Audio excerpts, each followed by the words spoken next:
Hey everybody, it's Sam Ovens here, and welcome to week 2 of the Consulting Accelerator program. And in week 2, we're going to be discussing a new paradigm and worldview. And in this first video for week 2, we're going to discuss the dark force holding your heels. So this probably sounds totally different. You're like, what does this have to do with marketing or getting consulting clients or making money or starting a consulting business? And well, I'm sure you've noticed that it's not just about knowing things that counts. There's a lot of people that know a lot of stuff. I mean, their head's full of information, but they just can't seem to do anything with it. They know a lot, but they don't achieve a lot. And then there's some people who don't seem to know as much as others, but they just seem to succeed so much. And so I'm sure you've noticed these things. And these occurrences throughout life, that it's not just about knowing information and it's not just about tactics. There's something else. There's something else which other people haven't been talking about, and for no other reason really other than they haven't understood it, and it hasn't been brought to light. So we're going to be talking about the dark force holding your heels, and this is an extremely important video, so you want to watch this one in full. Why do you know what you need to do, but just can't do it? Why do you hope, dream, and pray for things, but never seem to be able to obtain or achieve them? And why do you start making positive progress towards your dreams and goals, but then self-sabotage? Why do you seem to, have a desire for something, make some progress towards there, get kind of halfway, and then smash it all down again? Why do we dream for things, reach out, and then just get crushed back down? Why are we constantly in a dance between, who we are and who we want to become? Why are we always, fighting ourselves? Why do we have desire? And, why is it so hard? Why can't we achieve the things that we want to achieve? What is this dark force that's to blame for all of this? And does it ever feel like something is just holding you back? What is it? And who is to blame? What is this dark force that seems to be against you and making you suffer?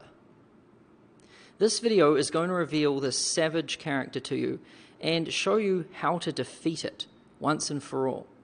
But first, what is this strange content doing in a program about consulting and making money? And if you remember from week 1, video 1, I told you about how this program was made and how it gets such amazing results for people. And this program is the perfectly engineered change agent. I've put a lot of effort and attention, study and experimentation into the art of changing people and getting them results. And so my central focus throughout creating all of these different programs has been to get people results. I don't care about anything else really other than getting people exactly what they want. And so I want people to get clients, I want people to make money, I want people to have an amazing consulting business. But I used to teach just tactics, and I noticed that people didn't get results. They would understand the tactics, but then they didn't implement them. Or they understood them, but they didn't believe them. And they might understand the tactics, but they don't feel worthy of success, or they can't break through these different barriers, or they can't face their fears, or get outside of their comfort zone. I've been doing this for long enough now that, I became very aware of what was going on with all of my students, and I became aware of the difference between those who broke through and those who did not. And while I used to focus just on tactics alone, I started to realize that it was more than that. It's more than just knowing what to do that counts. And so I came up with this new philosophy for creating these training programs. And I call it the perfectly engineered change agent. And it's a combination of a proven process, a new paradigm, and a winning community and expert mentorship.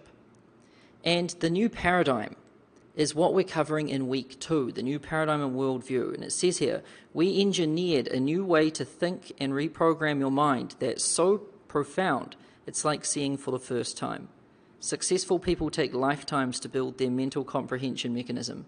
We figured out how to install it in weeks. So this is what we're doing in week 2. We're going to show you the new paradigm and worldview and show you how society's current way of understanding everything is wrong and why it needs to change if we want to evolve and become something bigger than we are. So why do you need a new paradigm? Like, what's wrong with the one you've got?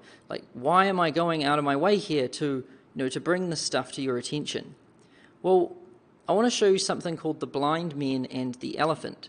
It's a very simple example to really help cement this point. So the blind man and the elephant is basically this idea that if people had a blindfold around them and they were led up to an elephant, any particular part of an elephant, and they were told to put their hands out and try to understand what it was that they were standing next to. And when you lead someone up to something and they don't have full understanding of it, and by full understanding I mean they don't have full eyesight, all they have is their touch. And when you lead someone up to a particular part of something like this, they will become fully convinced of what they have found. The person who finds the tail might actually think it's a rope and truly believe that they have a rope in their hands. The person who finds the leg might truly believe that it's a tree. And someone at the front might think it's a snake or it's a spear. Someone on the top might think it's a fan. Someone at the side might think it's a wall. And so depending on our frame of reference, we are so likely to make a massive mistake about what it is that we have actually observed. And this is what your paradigm is basically.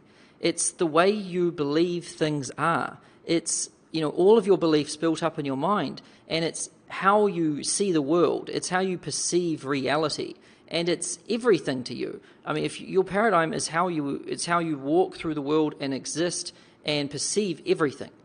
It's probably the most important thing that a human being can have, and most people don't even know what the word means. So we tend to believe that everybody thinks the same way we do. We think that if we think something, then everyone thinks that, or if we believe in something, then everyone believes in that. And we tend to believe that everybody believes the same things we do. They don't. Successful people see, think, and believe totally different things than you do. And let me tell you where this all began for me. I want to tell you a personal story about me, just so that you can get a real understanding of this. So I want to tell you about my trip to the island. And you might have heard me tell this before in some of my earlier interviews, or I'm sure a lot of people who have been in my programs for a while, they would have heard me tell the story. And basically, when I was about 21 years old, I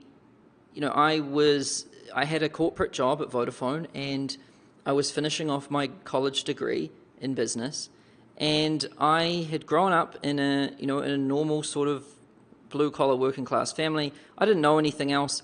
I was the massive success in our entire family just because I was working in a corporate building. And so, that's what my view of success always was. Like, that was it. That was success. That's when you'd made it, just if you were in an air-conditioned office. And so, I thought that I was doing pretty well, and I thought that I knew quite a lot about everything. And then one day, my girlfriend at the time, her best friend, her dad owned an island in New Zealand. And I won't reveal exactly who it is because there's a lot of people in these programs right now, and I don't want people emailing other people or things like that. But it's a guy in New Zealand, and he owns a private island. And he basically invented like cable TV in New Zealand. And so I got invited to this island, and I didn't really think anything of it. I thought, okay, cool, we're going to go to an island. And then well, actually, I didn't think it was an island. I thought it was a beach house, because that's what my girlfriend at the time said. She said, we're going to my friend's beach house. And a beach house to me was like a little shack somewhere, maybe 5 minutes from the beach. Little did I know that we were going to a private island. And little did I know that there was a helicopter pad and all sorts of just insane things on this island. And so arriving on this island and being there, like, it totally opened my eyes to a new world, because my whole life I thought, okay, if you make 50 grand a year, you're pretty rich. And I thought if you made 100 grand a year, you were like a king. I thought you pretty much were flying in first class. You had an awesome car. You could go out for dinner all the time. I thought if you had 100 grand a year, you were like the king. And so, this was my understanding. And I thought how you got successful and how you made wealth was by having a job and everything. And I had all of these different beliefs. And these beliefs were installed in me throughout, childhood and growing up and everything. And because I came from a family that was, that was blue collar, and that was, they didn't have the best beliefs or the most accurate beliefs about everything. And so they installed in me a lot of what was in them. And, just things like people always say, don't talk to strangers, don't do all of this different stuff. Or be careful of that, or this is good, this is bad, or, you don't want to do this. It's all of these different things we're told, and it's the conversations we hear our parents have while we're sitting at the top of the stairs, kind of eavesdropping when we're a child. And so, all of these things kind of build up, and they create this understanding and this comprehension mechanism, which we use to walk through the world and perceive reality. And so here I turn up on this island, and I thought I understood everything. But then this island just blew my mind. Like, there was a statue on this island, and when I asked how much it cost, I realized that it would take me 17 years working at my job to pay for this statue. And I was like, why would I work for 17 years for a statue? Like, this is just a statue. And as I walked around on this island and saw different things, it totally blew my mind. I'd never seen wealth or abundance like this before in my entire life. I thought somebody who was wealthy had a BMW and a suit, and that was about it. And then they were able to go out to dinner. That's what I thought wealthy was. And this was a whole new world of wealthy. I mean, this guy, as far as it's reported, is worth like 500-600 million, and that's quite a lot. And so, being on this island totally blew my mind. And then, what really got me, what really just stuck with me, was we were all sitting on the couch one night and we were watching TV, and we were watching a program, and then it changed and it went on to something else, and it must have been like 60 minutes or something like that. But anyway, it was a story about some negative stuff, basically about these people who were, who were victims of some crime or something, and it was very negative sort of information. And everyone was watching the TV, and then the owner of the island, the guy who owned this thing, he just stood up, didn't really say anything or do anything weird, but he just stood up and left, just kind of out of the blue like that. And it really got to me. I was like, I couldn't stop asking myself, like, why did he just do that? Like, well, that was kind of disrespectful that he just got up and left while there's something that's not good on TV. It's negative, but I mean, he should pay attention to this thing, because these people are suffering. And so it really got to me. And then I asked him the next day, like, hey, I noticed you got up when you were watching when that came on the television. Like, what were you doing? And he said to me something that completely changed everything for me. He said, Sam, I don't listen or watch or put into my mind anything that is negative. And I really thought about that for a moment. I was like, what? You don't pay any attention to anything that's negative? And I couldn't really understand it. And at first I kind of was like, well, that's selfish of you. Like, you should be, I didn't say these things, but this is what I was thinking. I was like, you should pay attention to these people, because they're suffering. Just because you're successful in all of this, doesn't mean you should just ignore them. But then that's when I realized that really, if he was to pay attention to that, he would probably become more down, and there's nothing he can do anyway, like watching a TV. I mean, it's actually better for him, and it's more beneficial for him and everyone else in the world if he doesn't pay attention to that and just focuses on keeping on getting results and keeping on improving himself. Because, if he's doing that, then he's lifting the positivity of everyone else. And so I thought, well, maybe he's right with this one. Like, maybe we shouldn't pay attention to this sort of negative stuff. And it was quite a strange thought, because I'd always paid a lot of attention to all the negative stuff. I mean, that's all that's on the news, it's all that's on the radio, it's all anyone ever wants to talk about, it's just everywhere. And so the sort of view that this guy was so successful, he must know some things. And if this is what he does, then maybe that is the right thing to do. And there was lots of these sorts of things, lots of these beliefs that I started to question when I was on this island. And another one was when there was like 6 houses all over this island, and I was, I'd always turn the lights off, because I thought, when you left a room, you turn the lights off at night, because that, it was disrespectful to leave lights on. It was a waste of power and electricity and all of that. And so I did that.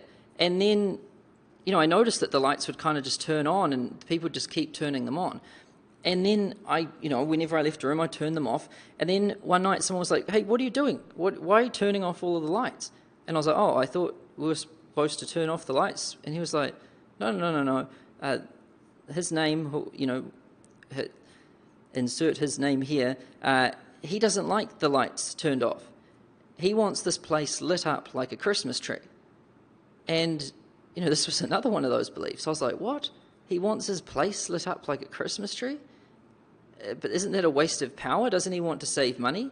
And, my whole life, my parents had always told me to turn the lights off. Everyone was always worried about turning the lights off, making sure that we turned the heater off when we weren't using it. Like, it was a very scarcity sort of mindset. Now I was on this island, this dude wanted his entire house lit up like a Christmas tree. Every light that could be turned on there, he wanted it turned on. And that's just because, he wanted to enjoy it. He wanted to see it. He didn't want... And, if you've built an island, if you've built a place on a private island, you're not really going to care about your electricity bill. And so here was another one of these things.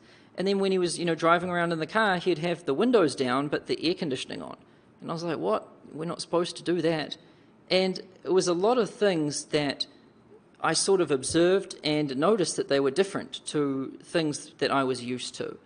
And it was a really interesting experience being on this island, and I didn't really think too much of it at the time.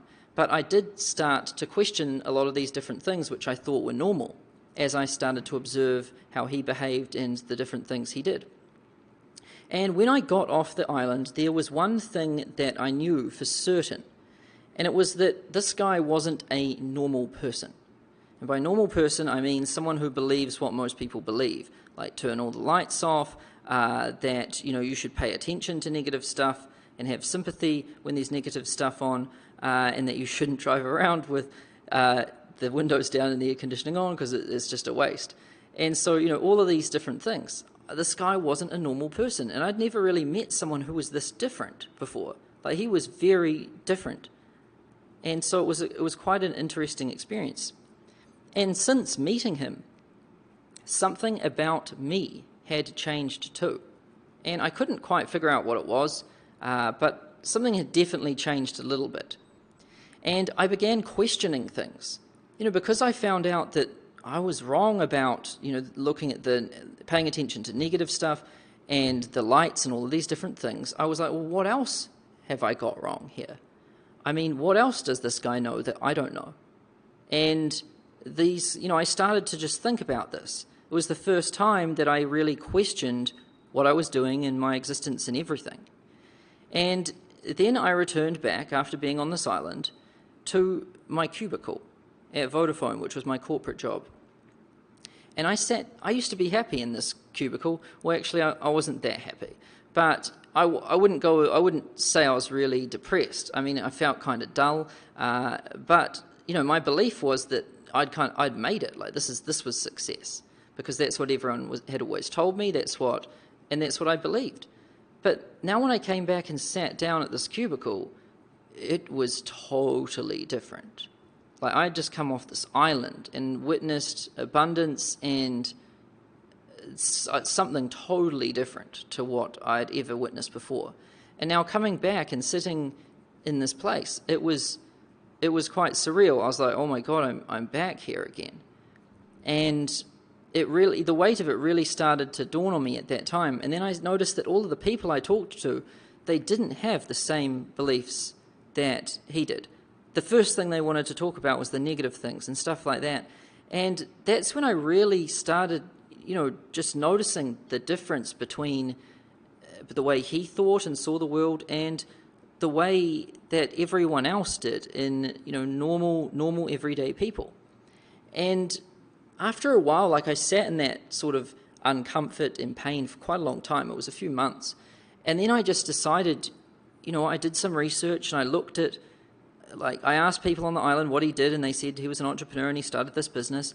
And I didn't even know what an entrepreneur was. I remember when I got back from the island, I Googled entrepreneur. And, that's really where my journey began. I had to look up the definition. And I'd never even looked at other options other than having a job. And so I started to look. And after a bit of research, it became really obvious to me that this entrepreneurship way was a lot better than this job way. And so I decided to quit my job and start my own business. And I had to move back home with my parents into their garage. And, I had no money. I had nothing going for me at all. Like I said, I had no network to leverage. I didn't know anyone who was anyone. I didn't even know anyone who was in business or started a business. And my parents weren't wealthy, neither were their parents or their parents or their parents. And, my mum's a special needs teacher, my dad's a builder. And my whole life we always grew up poor. Power got cut off and things like that. Didn't have internet lots of the time. So we were by no means starving, but we were pretty poor. And I had really nothing going for me. The reason why I'm telling you this is because I just want you to know where I started. I think a lot of people see successful people and they think, oh, he must have just inherited some money, or he must have had some connections or taken over his dad's business or something like that. I truly didn't have anything. I was just in this garage, and I'd sleep on that couch at night and work on that desk supported by concrete blocks. And this is a photo of me back then. It's pretty funny. I got my mum to take this photo of me, as you do when you start your first business. And so this was my first day in business for myself. And it's quite strange looking at this photo because, I really don't even recognize that person in there. We look totally different. This person looks a lot more innocent and it's quite weird to look at a picture of me at that time because I really didn't know anything back then, and I had so many beliefs in my mind which were totally different to what they are now. One of them is that businessmen wore suits, and that so of course I wore a suit in my garage when I was starting a business that was making no money. I cared a lot about the image. Having the business cards, having the mug, having the pen, having the suit. These were all the things I thought were important, and I went and invested in all of those things, and believed in them. And it turned out that none of them were really important. And so this is where I began. And then this is a picture of me now. And so this is my apartment, which I'm sitting in right now in Manhattan, in New York City. And, it's looking at these two people, it's quite interesting because there's a massive change. One person was in a garage in New Zealand and didn't really know how the world worked or anything. And this person here is on top of Manhattan and, making a difference in the market and, leading a lot of things. And so they're totally, different people. And these two people are not the same. They are totally different. And one of them, me back then, I never had more than $500 in my bank account. And in fact, if I ever did get up to $500, the first thing that came to my mind was, what can I buy? Like, as soon as I had 500, I was already calculating how to spend that. Well, I'd already calculated how to spend it before I had it. That was the way I used to work. And I think that's the way most people work. Like, I observed a lot of other people, and I still continue to observe a lot of people, and they do things like that. And now, fast forward to me today, and I make more than $20 million per year. And if I had any less than $15 million in cash in my bank, I would be on the side of my chair. Like, I used to think if I had $500 in the bank, I was rich, and I had a lot of debt back then. And these days, if I had less than $15 million in cash, no debt, I would be beside myself with worry. And so, there's a massive shift that's happened there. There's a big difference between $500 and $15 million. And there's a big difference between making $40,000 a year, which I was back then, and, this year we should do $50 million. That's more than $100,000 a day. So it's totally different. Like, these two people are not the same. And there is a very, very powerful point that I'm going to make with this. So these two people see the world differently. They think differently. They believe in totally different things. Now, let's talk about you for a moment. Now, I just wanted to tell you a little bit of my story, but this training is about you. So, let's talk about you for a moment here. Do you feel like there's a slim chance that you'll actually be successful and wealthy? Have you believed that throughout your life? I mean, where you are in your situation right now, have you believed that there's probably a tiny chance that you're actually going to do well, achieve massive things, and be really wealthy? Because I knew I wasn't. Like, I knew that there was going to be a very, very slim chance. I thought that only really lucky people, or only really outgoing and talented people achieved success. I thought that, success wasn't for me because I wasn't one of those people.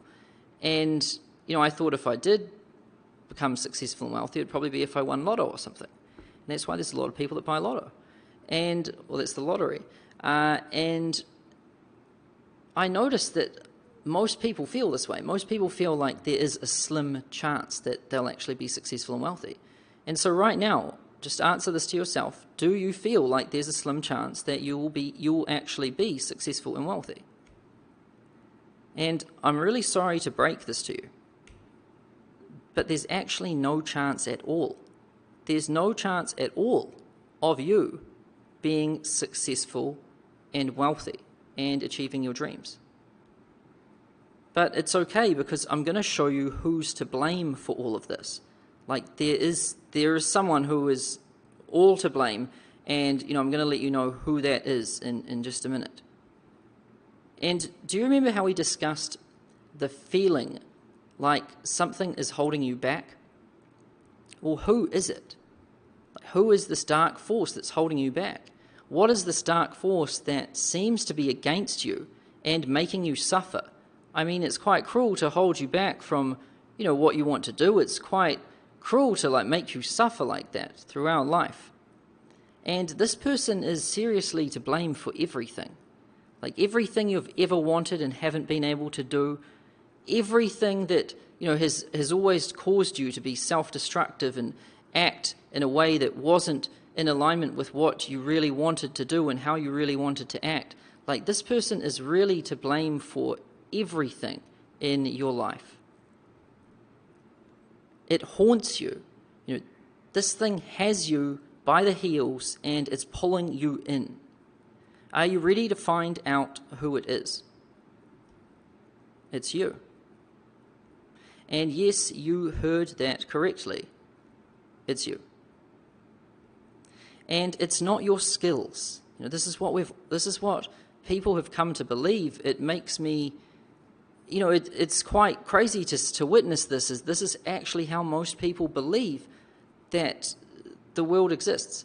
Like, they think the reason why they're not successful, or the reason why they don't have what they want, is because of any one of these reasons. They think it's their skills. So it's not your skills. And it's not your past. It's not your location. It's not the government. It's not the president. It's not, the party that got in. It's not any of that. It's not the news or what's being covered in the news or some big scandal. It's not your age. You're not too young and you're not too old. And it's not your tech skills. Like a lot of people say, oh, I'm not a techie or I'm not tech savvy. And people say all of these different things. So I'm not tech savvy, therefore I can't do it. Or I'm computer illiterate, therefore I can't do it. And it's not your race. This is a big one right now. And, it's got nothing to do with this at all. It's not your class. It's not your sex, male, female, it's not that. It's not your English skills or your language. It's not the family you're in. It's not your lack of time. It's not your stressful job. It's not your family. It's not your wife. It's not your internet connection if it's too slow. It's not your computer. It's not your friends and their influences. It's not your back pain. It's not, this ache which you've got in your wrist which holds you back from doing everything you want to do. And it's not your illness. It's not your voice. It's not your accent. It's not your personality. It's not the way you look. It's not anything. It's not your anything. We think that it's all of this different stuff. And it's so easy to blame somebody or something. The only problem is that the moment you choose to do that, you lose forever.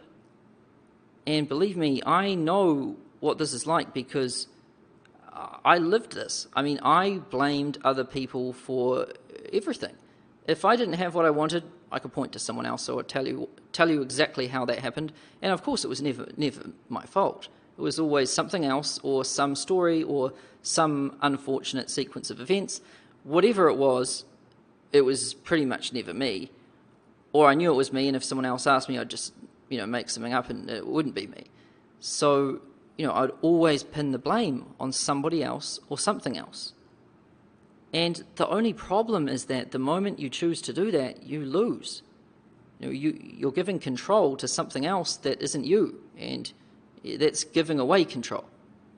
And, this caused me to suffer in life a lot, and because I always was going around blaming other people and other things for my lack of success and my lack of really, growing into a bigger person and becoming something which was bigger than myself. And you have to realize that you are where you are in life right now because of nobody but you. You have to realize that the thing you're blaming isn't the thing at all.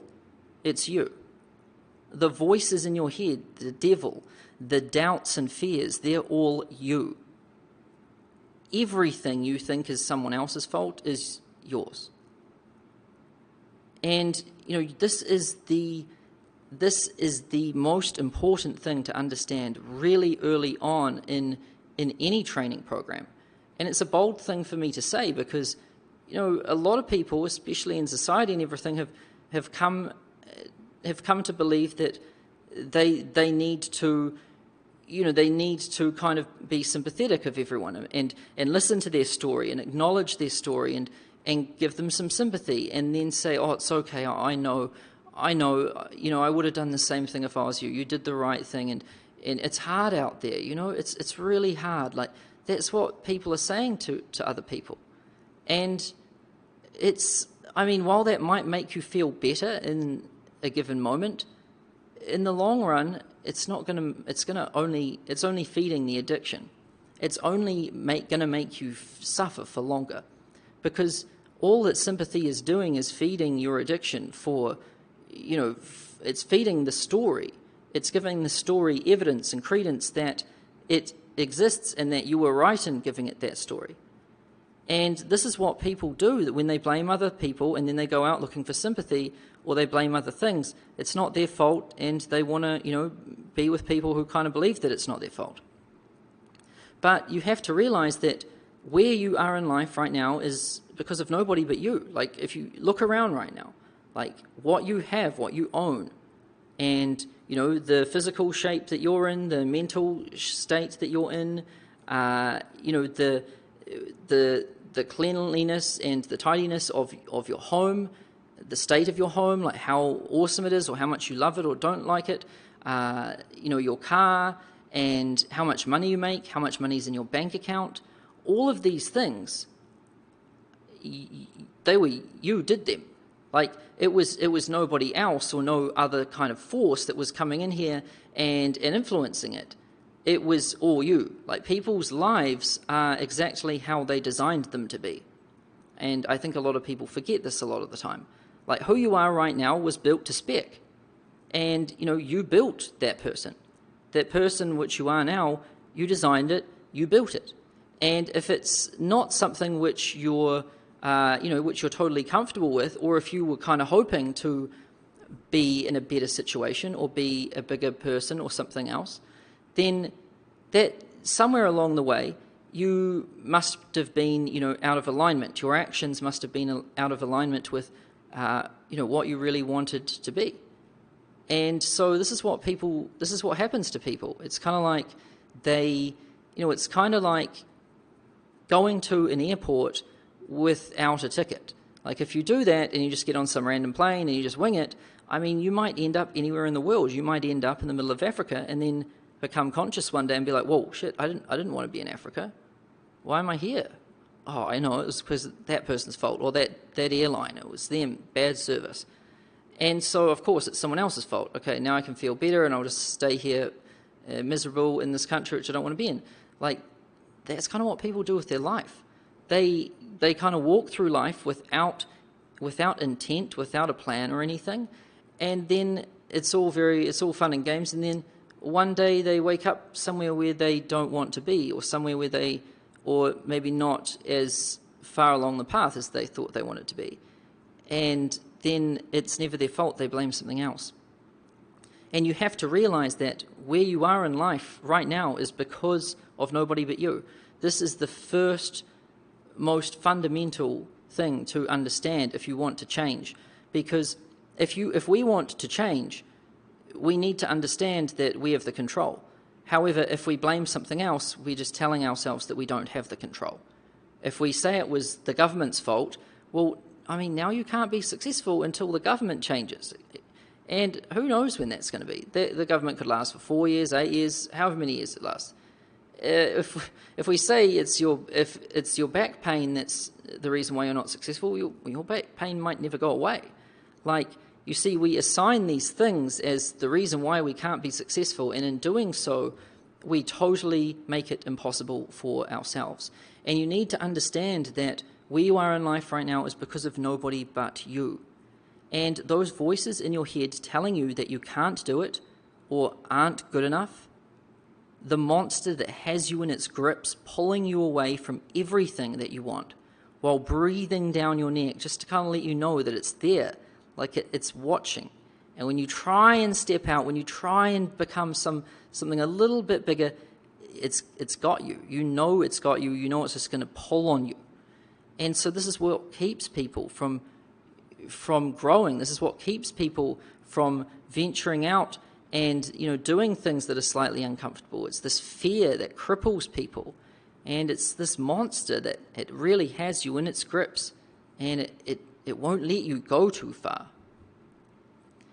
And you have met the enemy, and the enemy is you. And this is a very, very profound understanding to have in business and in life, because if you want to succeed, if you want to achieve massive things, you need to have the steering wheel. You can't, if you don't have the steering wheel, everything's out of our control, so we may as well just throw our hands up in the air and just be done with it.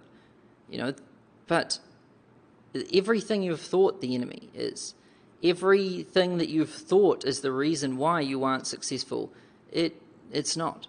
The enemy is you. We are our own worst enemies. And if you feel uncomfortable right now, that is good. I'll tell you why in just a minute.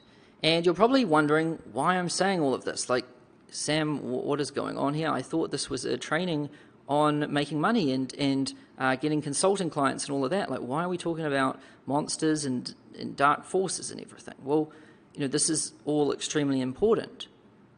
This program is about how to start your own consulting business, get clients, and make money. And it is the best in the world. It's got more than 5,000 testimonials. We've created 21 millionaires as of right now when I record this video. We've got almost 500 people who have made 6 figures. So this is without a doubt. The difference is black and white compared to the next thing. Like, this is without a doubt the best training there is on how to start a consulting business and get clients and make money. And believe me, that's exactly what we're going to do. And we're going to do it really well, and we're going to do it really fast, and we're not going to do any mucking around. But after witnessing 10,000 plus students try to become consultants, make money, and be successful, I've noticed that there's one thing in common with all of the successes. So I've always been intrigued. Why are some people successful when others are not? These people had the same program. Like, we're talking about people who bought this course and they logged into it and they had the same program. I mean, the program's identical. The only thing that's different is the person.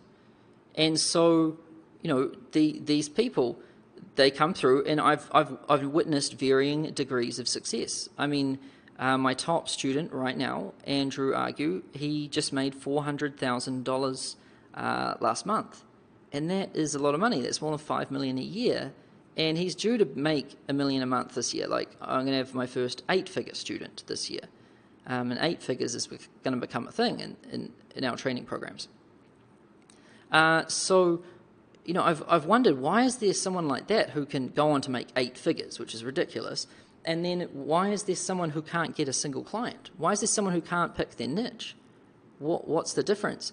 And I thought, it was because that person is smarter. This was my understanding back in the beginning. I thought, some people are smarter than other people, and some people are more talented than others, some people are more outgoing than others, and therefore that's what's creating their results. But it fascinated me that sometimes these underdogs were successful. Sometimes these people who had massive issues with fear, they were scared of doing things, they were scared of making phone calls, or they were scared of getting on camera or doing anything.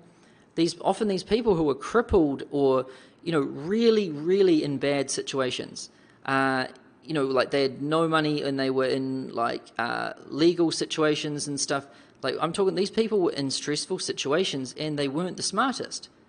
And somehow I noticed them getting results too.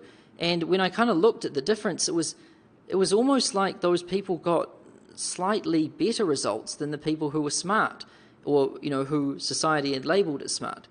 And that's when it really struck me. I was like, well, what is going on here? Like, how come there's such a varying difference, such a varying degree of success when everyone's got the same program, and some people start off worse and end up better? I was trying to figure it out. And that's when I realized it.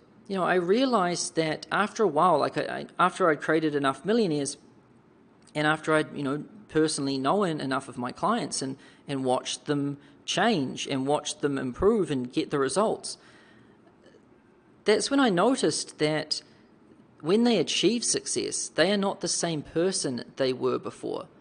Like, I started to notice that, hey, that guy I met back at that event, who, Joshua Harris is one of them. At the first time I ever met him, he was sitting up the front of this small little event I was doing. This was back when I was just getting started, and he was sitting up the front, and he looked really young and innocent, and he just wouldn't stop asking questions. He was sitting up the front like that kid at school that just wouldn't stop asking questions. He'd ask me what I ate for breakfast. He'd ask me everything, and he wasn't doing very well at all. I think he was only making $1,000 a month or less. He was truly just getting started, and he was broke and didn't really know anything about business.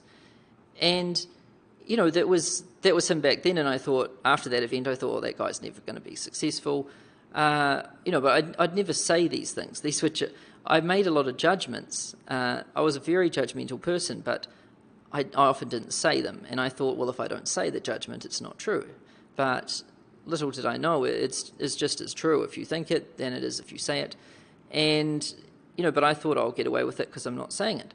And then, I didn't say it to Josh or anything. I let him stay in the program, and I gave him equal attention that I gave everyone else to. And it started to surprise me that, he started getting results, and he started to grow and evolve as a businessman. And then he started to make, 80 grand a month, 100 grand a month. And then at one of my mastermind events, like Josh was there and he was speaking and everything, and I noticed the dynamics of everybody around him. And all of the people around him who were in the group, they were totally the way they were positioned around him, the way they were looking at him and everything. I could tell that, a lot had changed. Before, like, a lot of people would look at him like, oh, that's that annoying guy who doesn't know anything.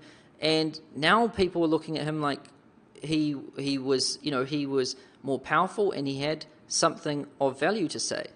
And I noticed his presence was totally different. Like, he was a lot bigger of a person than he was before.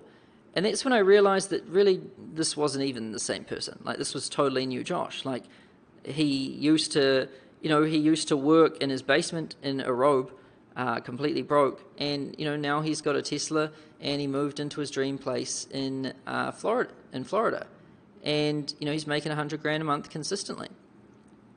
And that's when I realized that this person was completely different in every way.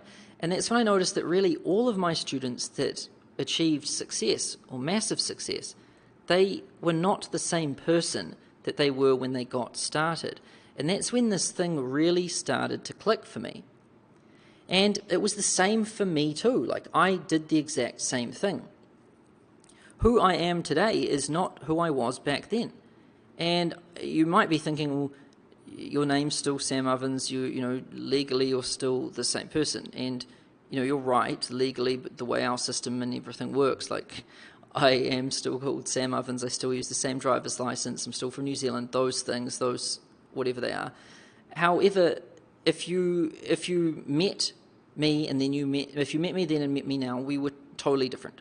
One person was very judgmental, one person blamed everything other than himself. One person was immature and thought that he could make no effort. And he made no effort and he expected the world in return. And he was rude to other people. He was selfish. And he didn't treat other people well. And he didn't really believe in looking after other people. He just believed in looking after himself because, it's just a waste of time to look after other people. I mean, you just worry about yourself. And, I thought that money was hard to get. I thought that we should try and save money, and that's the way we get money. And so, turn lights off and things like that. I also created a plan at the start of the year for every dollar I was going to make the entire year and how I'd spend it. I thought that was good budgeting, is planning how to spend it. And so I was totally different. I was really skinny, my hair was different, my skin was different, the way I dressed was different, the way I talked was different, the way other people interacted with me was different, the things other people used to say about me was different, the way my parents thought I was different, sisters, everything. Like, we're talking about a totally different person here. And then the person who I am today is totally different, like in pretty much every way, shape, and form. I would go as far as saying that every cell in my physical body has changed, and there isn't a single synapse in my mind that exists the way that it used to do back then. Like, we are talking about a fully different person. And who you are right now, just, picture where you are right now, just look at yourself. Like, who you are right now is not who you will be when you achieve the things that you want to achieve. To become who you want to be, like the goals and the aspirations you have for yourself. Like, if you want a successful business and if you want to make millions of dollars, that's impossible to do if you just stay as you are right now. People don't just get rich out of the blue. Like, people don't just get hit by a piece of lightning and then have $1 million. Like, that's not how it works. And, there is no fluke or chance or random act that happens like that. And you can't remain the same person as you are right now and have all of these different things. Because it's been my observation that in order to get success, you have to become the person that deserves success. I always thought, well, how can I kind of trick the system? Like, I'm not deserving of success because let's be honest with myself. This is the sort of self-talk I used to say. I was like, let's be honest with yourself, Sam. You're pretty stupid. Like, you don't really know much, and you don't really have anything going for you. You don't have any degrees, bad grades. You definitely are known as kind of like a bit of an idiot and a bit lazy, and teachers didn't like you, and you're bad at math, bad at accounting, bad at managing money, and this was me. Like, this was who I was back then. And so I said, let's be honest with yourself. Like, you're not going to make money by really deserving it, because you don't. And so I was like, well, if you're going to make money, it's going to be some fluky thing like lotto, or some inheritance, or if you marry some woman who's rich and just be with her for money. Like, this is how messed up the thoughts I had were. Obviously, like, I didn't go and do any of those things, but this is still the thoughts that go through my mind, that this was the only way I thought I was going to achieve success. And so, a lot of people, they don't understand this. A lot of people, they think, well, we have to learn a little bit about the internet. I mean, we have to learn this little piece of software, or you mean we have to watch that video and it's 2 hours long? I don't want to do that. That's not me. This doesn't fit with me. Like, I'm not a tech person. I don't understand computers well. I'm not good with technology. These are the sorts of things people say, and they're like, I'm not good at tech, or I don't have the time to watch a 2-hour video, therefore I won't do this. And it's not my fault that I'm not doing it. It's this program's fault because it's got technology in it, or it's got videos that are like 2 hours long. And so, of course, they blame the program or the course or whatever, and it's not them, and then they say, I can't do that because this isn't me. And that's because most people really haven't come to grips with the fact that who they are now, it's impossible to achieve success as that person. Like, if you want to forever stay who you are, then you will forever not be successful, because who you are right now doesn't deserve success. Like, you need to deserve it to get it. And I'm not saying that you are not a deserving person. I'm simply just saying that if you had things that the market rewarded, or if you did things that the market rewarded, the market would have rewarded you. That's the way it works. And I'm going to teach you a very, very profound understanding of that, and how to make it all happen and come to life and actually exist for you throughout this training. So, if you don't have what you want in life, it's safe to assume that you haven't become the person that really deserves the things that you desire. And so the only way to get those things is to grow. It's to become a new person. It's to become a better version of yourself. I'm not saying you need to totally change yourself here. I don't want anyone to get the wrong end of the stick and think, oh, Sam wants us to change. He wants us to, to do this or believe in this or whatever. That's not what we're doing here. You're still going to have the same name and everything. I'm not going to tell you to disown anyone, or disown your family or your spouse or any. I'm never going to say anything like that. I am simply saying that you're going to be a different person in the way you behave and in the way you think and in the way you view the world around you. You're going to have different beliefs. You're going to have different behaviors.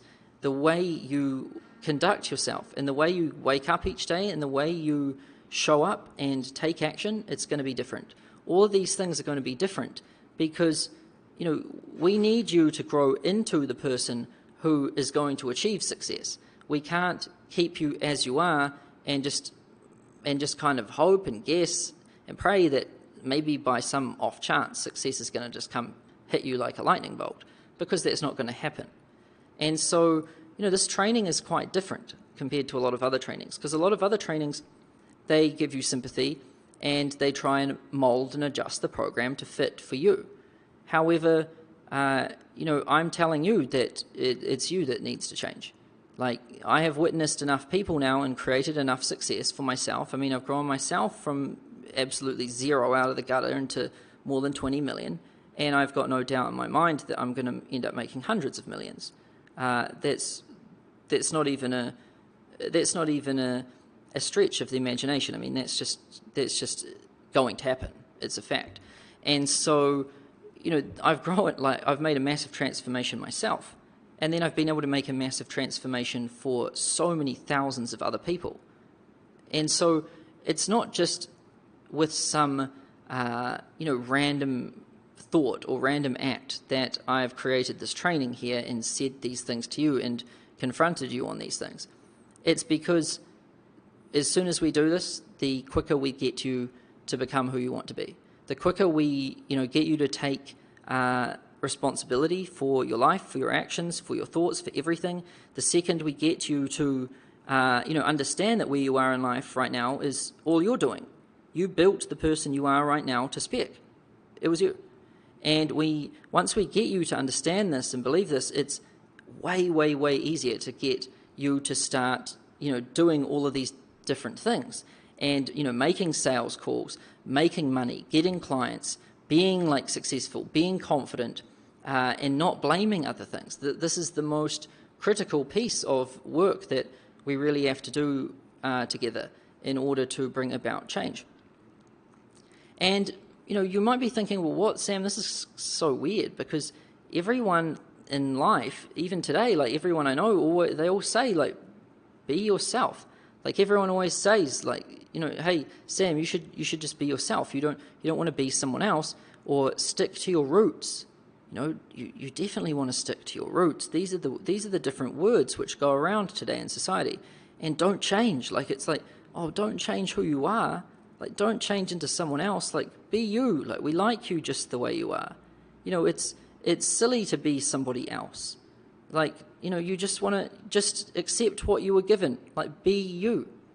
These are the words that go around. These are the responses which have come to take over society and really create our belief of who we are and who others are. And another one is, don't forget where you come from. It's if ever, as soon as I started getting successful and people sort of noticed that I had changed a little bit, people were like, hey, Sam, you've kind of changed.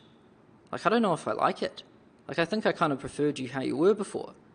Because, I don't know how someone like that, but who I was before was just some very awkward, shy person who didn't say anything. And if I did say anything, I'd probably just be complaining about some stuff and how life was hard and how it was poor me and it was other people's fault why I didn't have what I wanted. That was me, pessimistic, a drag. And, I don't know why someone would prefer me that way, but, as soon as you start to change, as soon as you start to become someone who has pulled themselves out of the gutter and become someone that others now listen to, it makes other people question themselves too. And when other people start questioning themselves, they start to panic. And they're like, if you've changed, that means, and if you're a new person, that means that maybe this other person could become a new person. And sometimes people don't like change. People kind of like to stay where they are a lot of the time, but at the same time they don't like that, and they often attack you when you're trying to grow. And in Western civilization and in Western philosophy, we've come to believe these different things like stick to your roots, be yourself, just be you, be authentic, and all of these different things. Don't try and be someone else. I mean, these words go around. I'm sure as I'm saying these words, you can remember just a million times you've heard them. These words just run rampant throughout society. And you see, the world has been plagued by a lethal virus. And this one is totally different because this one has gone by undetected, and it's slipped the radar of biology and modern day science. So this is one of those viruses that no one is aware of. No one's noticed this one. It's just crept up on us, and it's really just stemmed. It's been systemic. It's just bred, and it's taken over everything. This virus has taken over everyone. And it's not a virus of the body or the cells. It's a different virus. It's a virus of the mind. And it's an evolutionary mutation of thought that has skewed us to think and perceive reality a particular way. We come to understand that different sorts of physical things can can kind of manifest and evolve and grow like different diseases in bodies, or that those things can develop. But thought, I mean, that's just discounted. Ideas, things in your head, none of those mean anything. It's only what we can see and touch. And so, this thing has evolved. It's really evolved, and it's taken over, and it's become a mental virus or a mind virus that has taken over all of society.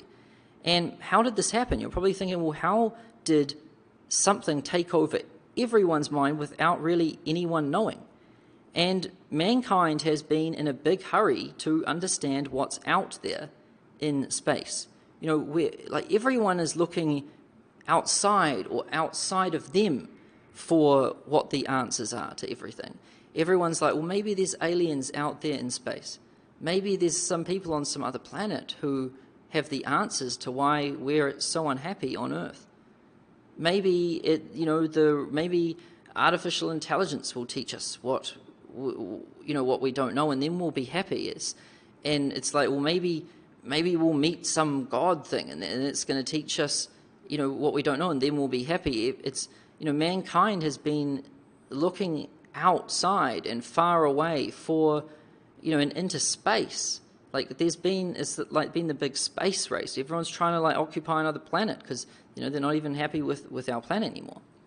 And while mankind has been obsessed about what's out there, it's forgotten what's in here, in its own mind. We've come to look at everything else outside of us, and think that we need this and we need that, and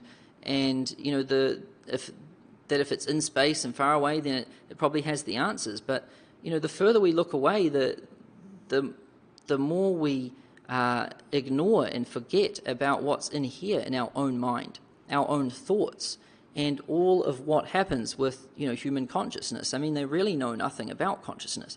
It is remarkable. It's like, if you read about it, if you read the latest peer review papers, the latest anything on it, you listen to the supposedly world-leading experts on consciousness and the human mind, and it is shocking how little they actually know. But yet we know a lot about space and all of these different things, and it's quite remarkable. And this mind virus has become widespread, and its greatest strength is that people don't even know that it exists. And that's really what allows it to plague over everyone and grow and advance so much. It's because people don't even know that it's there. And so it is a very, very serious problem. And I just see it getting more and more developed in everything. And what I'm about to show you in week 2 of this training program is the cure to this mental virus. I'm going to show you exactly what it is, and then I'm going to show you what the cure is. I'm going to give you the cure. I'm going to make sure you can rid yourself of this thing. And you will not have heard this anywhere else. And it's a profound new way of thinking. This is a program on how to make money, how to get consulting clients, and all of that. I mean, now we're talking about a mind virus that has been systemic and taken over everything, and how we can cure it. This is totally different. This is a totally new way of thinking, and it's quite profound. However, I wouldn't put it in this program. I'm not just going to spend this much time and put this much effort. I've put thousands of hours just into this mindset thing, because it's been very hard for me to pull into words really my understanding of all of this, and to be able to transfer that that same information over to you and get you to understand. It's been a massive challenge, and I wouldn't have put in this much time and effort and everything if I didn't think that this was seriously important for everyone to learn. Because when I look around and observe others, the people who can solve this thing, they end up doing so well. And I've noticed that a lot of people always say, well, it's not just about the money, Sam, it's about being happy. And I mean, what I've noticed is that no one can really make a lot of money without doing good. I've never seen someone make a lot of money and just rip people off. I know there's a lot of stories and movies and everything about that, but I've never really witnessed it. Like, I used to grow up thinking that that's how people got wealthy because, we've got Scrooge McDuck, we've got, movies like Richie Rich, we've got Mr. Burns and The Simpsons. I mean, society's kind of taught us to believe that the wealthy people are evil and do bad things. However, that's what I learned as a child growing up with all of this programming around me. So that's what I believed when I went into adulthood. However, observing actual wealthy people, I couldn't believe how generous they were and how much they cared about mankind and humanity and improving things. And that's when I realized that there's no way to really get long-lasting wealth without helping others. And I was like, whoa, I thought it was the other way around when I was a kid. And so, this new way of thinking is totally different. And you will not have heard this anywhere else in the world because I haven't copied it from anyone else. This monkey see, monkey do thing has kind of taken over our industry, and we have a lot of people just regurgitating other people. And they never stop to ask the question, is what I'm regurgitating even right?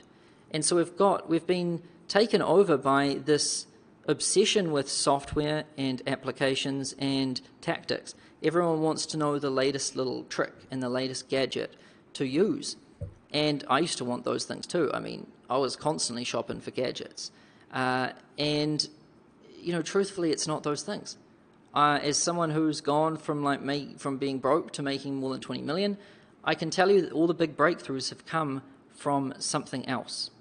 And that's what I'm going to do in week 2. I'm going to show you what that something else is. And this is the first time I've ever done it. I've kept it quiet for a long time, partly because I was too scared to tell others, because I thought it was, my secret weapon. Another was that I didn't really believe people were ready for it. I thought, oh, this is too intense for other people. It might totally blow their minds, and they might think that I'm weird for saying stuff like this. But, I've just decided to do it because I've witnessed it now. I've witnessed enough people achieve massive success and through what I'm about to show you, that I've decided to make it an integral part of this training. And in fact, this was the most challenging thing I have ever done. I put this off. I procrastinated making this one particular category, this week 2, this mindset stuff, the updated mindset. I've taught mindset before, but I've never taught it like this. And truthfully, if you want to know why that happened, it's because, this is some pretty intense stuff, which I'm going to show you and teach you and get you to understand. And no one else is saying this stuff. So, because I think no one else really understands this stuff. And it's been really hard for me to come to grips with, is the market ready for this? Is it the right time? Is my audience ready to listen to this and everything?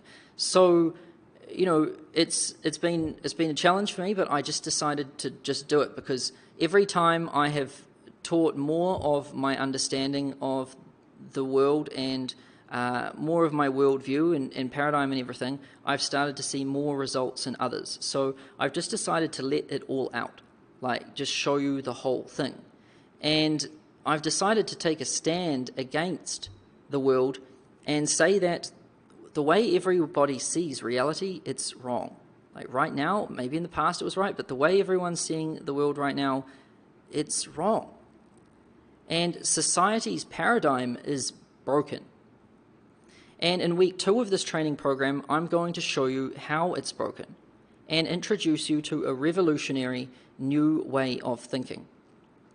And this is a totally new paradigm and worldview, and I call it the alchemy paradigm. And it's about to set off a revolution that is going to change the way our entire civilization views reality. And I'm not joking. This thing is going to totally change everything for a lot of people. So what is a paradigm and a worldview? You might be thinking, what is this thing Sam is talking about? What is it? And what do we do with it? Why do we need it? Well, a paradigm is the way you see something. It's your point of view. your frame of reference, or your belief. And you want to think of it as a collection of beliefs, judgments, acceptances, stories, and concepts. And the paradigm we use and accept is dependent on us believing what we perceive to be true and accurate. So if you were to go outside right now and walk around the city for a couple of hours and interact with different things, I mean, the way you react to all of those things and the thoughts that are going through your head, that's all, that's all really subject to your paradigm. I mean, it was, I realized that when I went over and went to that island. I mean, I used to turn all the lights off all the time because I thought people wanted to save power. This dude wanted his house lit up like a Christmas tree all the time because he wants to think that money's abundant, money's everywhere, and it truly is for him. I mean, he had a totally new way of doing things. If something negative came on, or if someone talked about something negative, he just left, just walked out. And he didn't do it in an offensive, rude way or anything. He just didn't do it, didn't have time for it. The way he could contribute to the world was just by being positive and doing what he did best, not just sitting in front of a TV and feeling down. And he didn't think and believe what other people did. And so he had a different paradigm, and I had no idea that that's what he had then. I was far too unsophisticated to understand that then. I didn't even know what an entrepreneur was. I had to Google it. However, I've come to understand that the thing that makes the massive difference, like, you can teach someone Facebook ads, you can teach them how to sell and stuff, and they can get a little bit of a difference. Like, they might go from 10 grand a month to like 12 grand, and they might pick it up a little bit, and that's all cool and everything. I mean, a lot of people might be stoked if they increase their income by 2 grand a month. That's like 24 grand a year, but that's not going to change the world. It's not really going to change your life that much. You're not going to be like, Sam changed my life, Sam taught me how to see. Like that, you're not going to say things like that if we just help you get an extra client here and there. And so, I've helped people go from literally being broke. Like, I've had students like Dave Rojamosa, who started with me when he had $400 and he was broke in a corporate job and he didn't know anything. And now he makes millions. He makes more than 100 grand a month. And so, to literally transform people from broke and truly unworthy of success, because they didn't know enough, they didn't know what to do, they weren't worthy of someone really paying them any money because they didn't know what to do. We've really transformed people from that into millionaires, and a lot of them, too many of them for it to be a fluke. And I've come to realize that it's the big thing that makes the shift, the big thing, like the earth-shaking thing that no one can see and understand, is the paradigm and the worldview. It's the way of seeing reality and seeing the world around them. It's, what I said, like, people become a new person. When you adopt a new paradigm, you truly do become a new person. People will start to say, whoa, you've changed. And, that's a good thing. If it's provided we're growing into something bigger than we are, and we're doing good and we're trying to improve, there is absolutely nothing wrong with changing. We probably don't want to change for the worse, and we probably don't want to shrink down and become someone pettier and smaller minded and smaller thinking than who we are. I mean, I don't think that's a good way to change. But I do think that growing into a bigger person and evolving and becoming something bigger than yourself, I think that is the right thing to do. And I can tell you from my own experience, it's very satisfying, and it's not only helped me, but it's helped everyone else around me, like all of my customers, my family, my friends, everyone. And I think that that's the totally right thing to do. In every instance that I've observed it, growing into a bigger person and making a difference is the right thing to do, rather than just staying where you are and feeling regretful and dreaming of how things could be. And the thing that causes this difference is the paradigm and the worldview. And, don't get me wrong, you still need to know tactics and sales. You still need to know how to do Facebook ads. You still need to you still need to know how to do, sales calls. You still need to know how to do things like that. And you actually don't need to know how to do Facebook ads. You can use organic methods to get clients. We're going to show you how to do that. But you definitely need to know how to sell, and you definitely need to know how to get clients. And I don't want you to get the wrong end of the stick here and think, oh, Sam's just going to teach us about this taboo woo stuff about myself, and I don't need that. Like, all I need is just this tactical stuff. If Sam just tells me what to say, and he gives me a script, and he tells me what buttons to click, I'll make money. Well, I've watched more than 10,500 people do this now. And the people who end up thinking that way, they don't end up doing it very well. And it's an actual thing. Like, the people who refuse to change anything about themselves and just want to make more money, they never make any money. The people who are open to change and improvement, they're always making the most money. And the thing that really helps you is the paradigm and the worldview. And I would say it's probably 80% your paradigm and worldview and 20% tactics. So don't worry, I'm going to go really, this program is going to, the sales script which I've got is by far the best in the world when it comes to selling consulting services. And it's not just me that says that. I mean, there is thousands of, some of the best sales reps in the world say this thing is like devastating, how powerful it is. So I'm going to give you amazing tactics and strategies. But the paradigm and the worldview is the thing that's really going to shake things up for you. And it's the thing that's really going to explode your growth and turn you into, the person which you want to become. And remember the blind men and the elephant, this diagram or image I showed you before. How if you just led people that were blindfolded up to an elephant, depending on what they could touch and where they were, they would think it was something else. And not only would they think it, but they would truly believe it. Like, a lot of people, even if they can't see something, they truly believe it. Like, you might yourself believe something and you actually don't know for sure. Like, you haven't, like, let's say you might think someone, did something, but I mean, if you weren't there to observe it, if you don't have footage of it happening, I mean, how can you really be sure? Like, this is the thing. A lot of humans, even me, everyone, I don't think anyone is free of this. We come to believe things are a certain way, and we become really certain of our belief of something, to the point where we will defend it to the death. Like, we will absolutely fight anyone who comes and tries to take this from us. However, quite often throughout life, we understand that our view was wrong. And in fact, pretty much every view we have, we find out that it's wrong. So this is really what a paradigm is. A paradigm is your comprehension of the universe and the world based on really your viewpoint and your angle and how much information you have access to.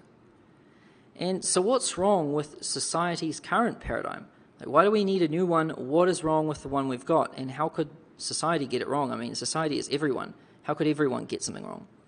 Well, these are the issues that I see with society's current paradigm. And, this isn't just some slideshow that I made up. Like, this has taken me my entire life to understand. And while I've never talked about it before, I've always had an overactive mind. I've always been observing things and thinking and trying to understand why things are the way they are and why people behave and think the way they do. And so,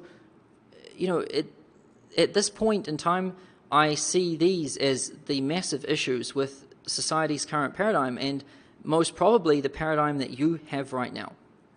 And so number one is a misunderstanding in the psychology of the self and the creation of the identity.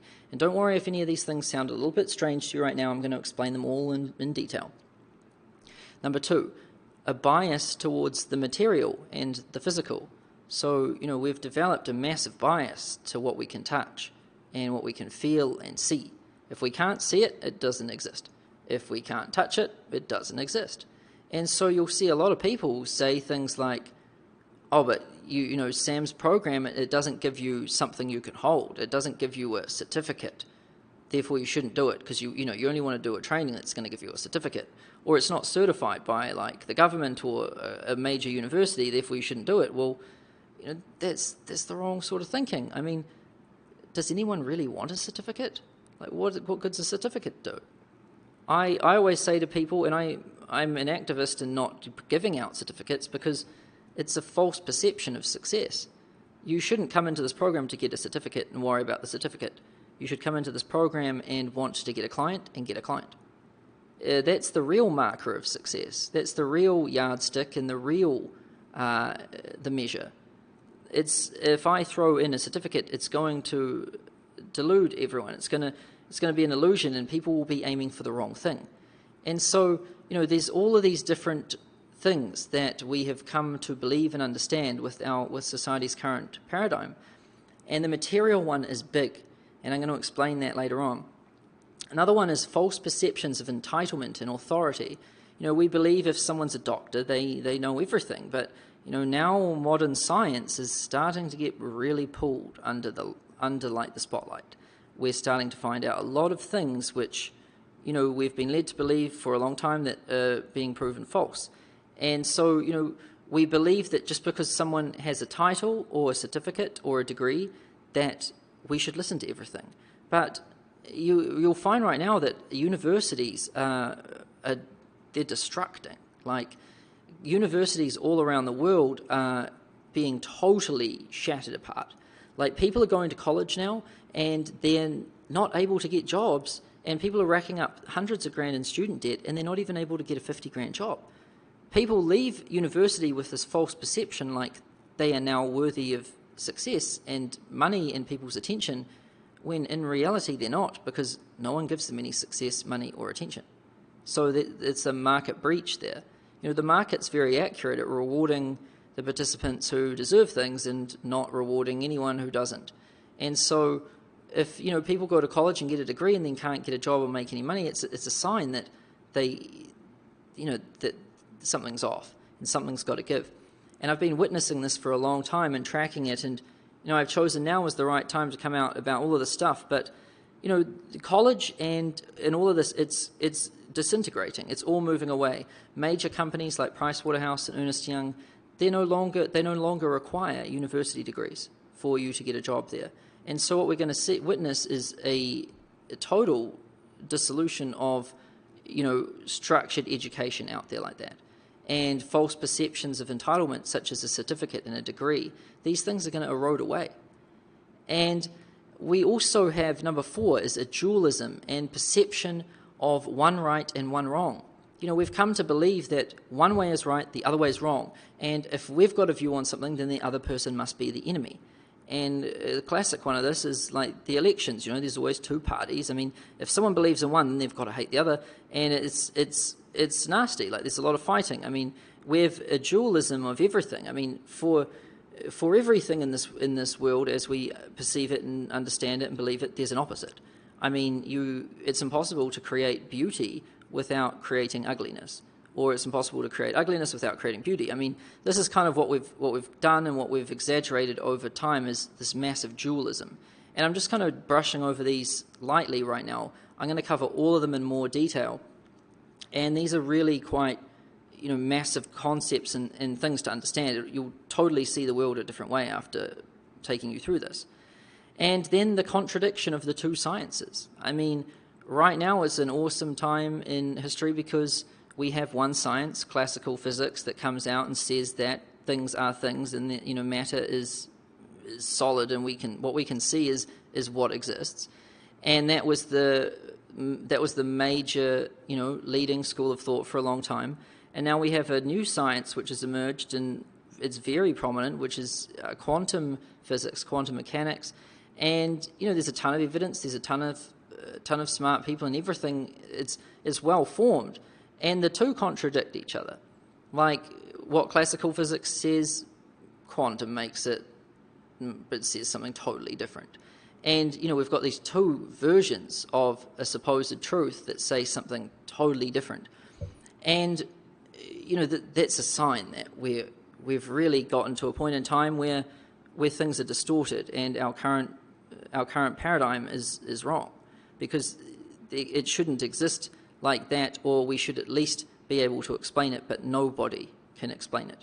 And I'm not joking. You can Google for days, weeks. I spent years studying this stuff, 6 years of way too much time, thousands of books, and trying to understand it all. And it's unbelievable that no one gets it. No one actually understands how this all exists. And another one is the birth of the victim and their story. So, this is a massive thing right now that is in our paradigm. It's part of the mind virus that's taken over everyone. It's this feeling that, like, everyone gets offended at other things, and everyone walks around as a person. It's like if you read on, and it's fascinating. No one really does it in the Facebook group anymore, but you still see the odd one, or you see it on social media all the time when people are arguing. But what people will do is they will always say, as a so and so and so and so, like as a who I am, this offends me. So they'll say, as a 26-year-old Asian man with a business degree, this offends me. And then they'll go on and have a rant and have a fight about it. Or someone will say, as a 62-year-old mother of two, this offends me, and then they'll say their thing. Or as a 54-year-old ex-military veteran, da-da-da-da. And so, it's like now before anyone has a point, they have to have as a something. And this is fascinating stuff to watch. I've watched it evolve for years now. And it's like people can't tell you their point of view, and people can't tell you their argument or line of questioning or belief or stance on anything without first telling you their as a da-da-da. And, their da-da-da is really their identity. Like, this identity has become so strong that they have to tell you about it before they tell you anything else, because if you don't understand this one part about them, then you can't possibly understand the other part. And it's quite fascinating. If anyone ever says that to you, there's something going on there. Like, if someone has to tell you their story before you can understand their question or anything else, it's a sign that they've become a victim. And a victim always has a story. And a victim is someone who who is someone, and they are, it is them. Like, it's someone who has formed an identity, and this is such an integral part of them that everyone needs to know it about them, otherwise they can't understand them. It's like they've become attached and morphed into this thing. Like, it might be their age, it might be their race, it might be this experience they had as a child, or it might be this belief they have, like that they're vegan, or that they're some type of something. I mean, there's so many different things that people can believe in these days, and so many different types of religions and all sorts that, there's all of these things which people can adopt, and it's like these days everyone has to say as a something, and then they have to say their piece. It's quite remarkable to watch. And so I'm going to tell you all about how, society's current paradigm has birthed the victim, and given and armed them with this story. And I'm also going to show you, number 8 is the mistaken view of cause and effect. So, we've really come to believe that, cause is out of our control. It's some other thing, and we live with the effect. And there's no real way we can do it. It's like we walk around, and it's just like we're at the mercy of cause and effect, and we just have effect. Like, we're living with the effect of some other force's cause. And I'm not going to explain it too much here because this is a really good one. And so I'm just going to kind of brush over these briefly here. But this might not sound like much. You might be like, well, where's the tactics, Sam? Like, where's Facebook ads, whatever? And seriously, don't worry. We're going to cover Facebook ads and all of that. I'm going to give you the best tactics that you can possibly get. This program still has the best tactics that you can find on earth to get clients and make money as a consultant. So don't worry about that. But this is fundamentally important for everyone, regardless of how successful you are. In fact, if you think you're successful and you don't need this, then you need it more. Because the only thing the worst thing that you can do in life is think that you know everything and that you're infallible. Because when you start to believe that, something's going to come around and whack you in the face and remind you that you're not. And so it's very important, regardless of where you are with your success level. I don't care if you're a multimillionaire, if you're at 8 figures. I don't care if you're starting and you're broke, and I don't care about anything. I don't care if you've got a Harvard MBA. None of it matters. This is seriously important for everyone, because this is everywhere right now, and this is our society's current way of viewing the world and their current way of viewing reality, and they truly do believe and take this to be the ultimate truth. They believe this is it. This is who we are. This is our existence. And this is how everything works. And throughout week 2's training, all of the different videos in week 2, I'm going to show you what's wrong with our current paradigm, worldview, and way of thinking. And I'm also going to show you the founding principles of the new alchemy paradigm and its revolutionary new way of perceiving reality. So not only am I going to show you society's paradigm and how it's broken and how people are suffering by it, but I'm also going to show you this new paradigm which I've developed and exactly how it works and how it's going to completely change everything. So this is going to be an awesome training week. I have been working on this for like my entire life, like trying to pull it all together and get it this clear, and actually, be able to test this stuff in the world, and test it not only with myself but with other people too. And I have massive amounts of success now to the point where I firmly believe in this, and it's not just belief. It's been tested, like it's been tested on a lot of people, and it works. So I really can't wait to share this with everyone, and help get everyone some massive results. And you might be thinking, Sam, when did you come up with this stuff? I thought you were just like sales or just about making money or whatever. Like when did you ever come to understand so much about psychology and all of this stuff, philosophy and I've always been obsessed with this stuff. I just never have really talked about it because I hadn't got my ideas and I hadn't tested them enough, or I hadn't collected enough evidence to the point where I was confident enough to share them. And so when I share things in this program or in any program with you, it's after extreme testing. And that's how I'm able to get so many people good results, because I don't just put random stuff in here. And so, this has been throughout my whole life. This isn't just recent years. I mean, really, ever since I became conscious of my existence, I have had a passionate interest in understanding it. And I regarded my own understanding as the central problem that needed to be understood. This has been what I've cared about for as long as I can remember. And, I just wanted to understand oneself. I wanted to understand who I was, who other people were. I just wanted to understand my existence and how it all worked. Like, I always wanted to know how things worked, because otherwise I was clueless.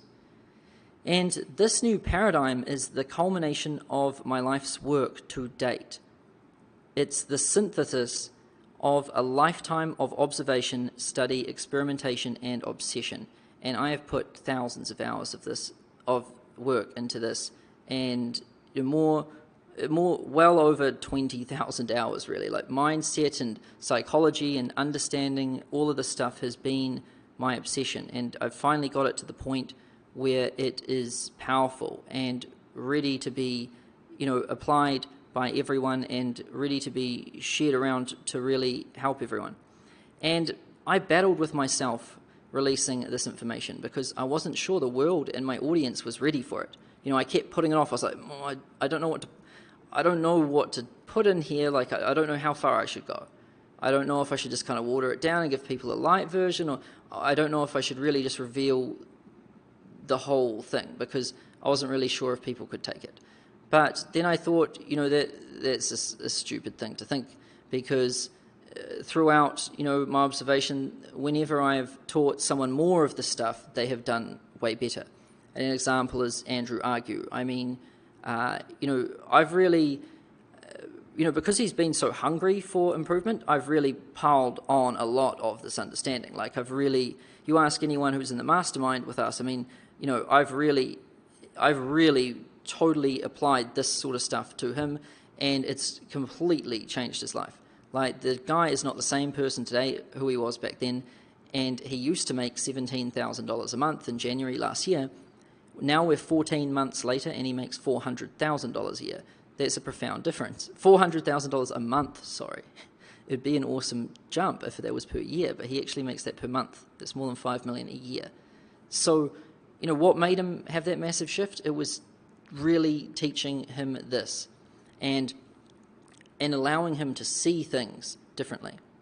And I decided to reveal it all, the full noise. What you're going to get here in week 2 is, the full-blown thing, like the full understanding of the paradigm as it exists in society today, its problems, and why we need to change it, and how really this new paradigm and this new way of thinking is going to fully take over everything.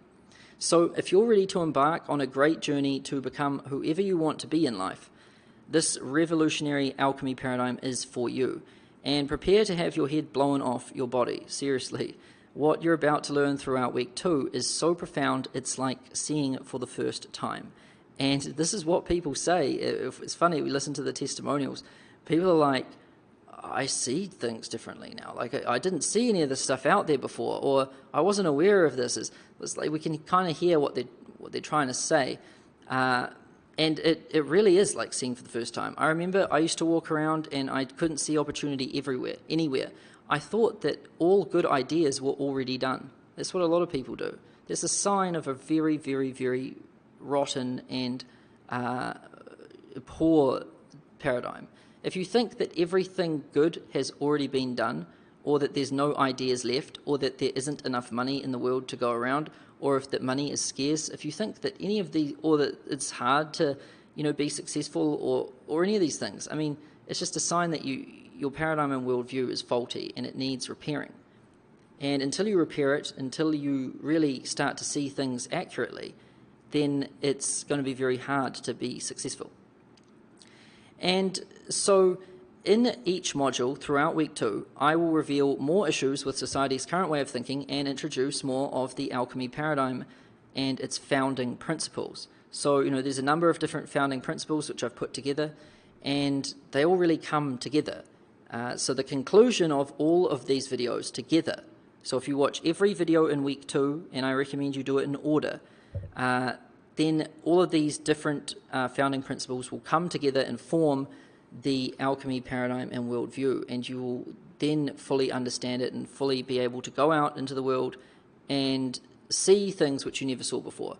In places where you used to get scared and feel down and depressed and anxious, you will start to feel confident, and you will start to feel like awesome. Like, the things that make me feel happy now and the things I love doing are the things that I wouldn't have done in a million years as the old me. Like, I used to hide away and not do anything because I was so afraid of criticism. And now I put myself really on the front lines of lots of stuff. And I've got no fear of it at all. And so things have totally changed, like a totally different worldview. Like, if I'm not growing and pushing myself and if I'm not out of my comfort zone, I'm not even comfortable. Being outside of my comfort zone is the comfy place to be now. But for most people, they never want to go there. And so how people evolve and how people become these success-eating machines is when they adopt a new paradigm and a worldview. So to conclude this first module, now I've told you all about how week 2 is going to work, and I know this is a long video, but it's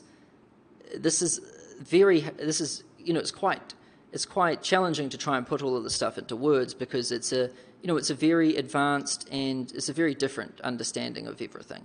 And truthfully, the words don't really exist to really accurately describe a lot of the stuff, so it's been a real challenge to put it together. And so, while it might be long in some places, if you understand this, and if you watch this training and you fully comprehend everything here, this is going to shake your world like nothing else. Like, you are going to become who you want to be. There's no question about that, because we've got thousands of success stories and testimonials as evidence. Like, the people who get what they want, they all change themselves for the better. They all grow into the person who deserves success.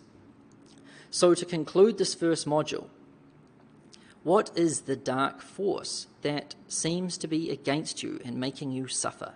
I always thought that there was this evilness out there. Like, there was some force it kind of hit people like at random, and it was just this thing that we were at the mercy of, and we suffered by it, and there was nothing we could do about it. And I used to think that I got a bit more of it than other people, because I always used to, bad stuff always used to happen to me, or I'd always get in a rut and storm off and be angry at other people and blame things. And I was like, why does this always happen to me? What did I do? Like, why does this thing always seem to happen to me? And it was this understanding that there was this thing out there that was making things hard for me, and it was, it'd always be someone or something that was against me, and I was angry, and I was a victim a victim to this other thing, and I didn't even have any evidence or understanding of it. And it's you. It seriously is you. Everything you think has been limiting you, it's you.